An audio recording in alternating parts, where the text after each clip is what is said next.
Office రికార్డులతో పాటు ప్రస్తుతం YouTube రికార్డులపై కూడా అందరి కళ్ళు ఉన్నాయి. ఒక సినిమా క్రేజ్ ను అంచనా వేయడానికి యూట్యూబ్ రికార్డులను ఉదాహరణగా చూపెడుతూ సినిమా ఎంతటి క్రేజ్ ఉందో ఈజీగా చెప్పేస్తున్నారు. ఇండియన్ సినిమా హిస్టరీలో అత్యధిక వేగంగా 1,00,000 లైక్స్ ను తెచ్చుకున్న సినిమాలు ఏవో ఒకసారి పరిశీలిస్తే మొదటి ప్లేస్ లో అజిత్ కుమార్ నటిస్తున్న లేటెస్ట్ మూవీ వివేకం కేవలం 48 నిమిషాల్లోనే 1,00,000కు పైగా లైక్స్ ను తెచ్చుకొని సంచలనం సృష్టించింది. ఆ సినిమా తర్వాత రెండో ప్లేస్ లో సూపర్ స్టార్ రజనీకాంత్ నటించిన కబాలీ సినిమా 90 నిమిషాల్లోనే 1,00,000 వరకు లైక్స్ ని తెచ్చుకొని సంచలనం సృష్టించగా, మూడవ ప్లేస్ లో ఇళయ దళపతి విజయ్ నటించిన భైరవ సినిమా 2 గంటల 5 నిమిషాలలో 1,00,000 లైక్స్ ను దక్కించుకొని సంచలనం సృష్టించింది.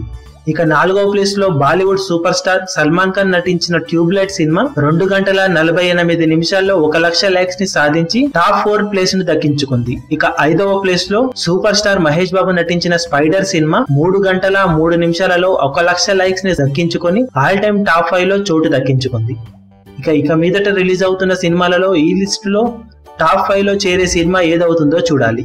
మీరు ఏ సినిమా ఈ లిస్టులో చేరుతుందనుకుంటున్నారో కింద కమెంట్ సెక్షన్ లో మీ అభిమాన హీరోలకు సంబంధించిన లేటెస్ట్ అప్డేట్స్ కోసం మా ఛానల్ ని సబ్స్క్రైబ్ చేసుకోండి. ఏ చిన్న అప్డేట్ ని మిస్ అవ్వకూడదు అనుకుంటే బెల్ ఐకాన్ ని ప్రెస్ చేయండి. లైక్, షేర్, కమెంట్ చేయడం మర్చిపోకండి.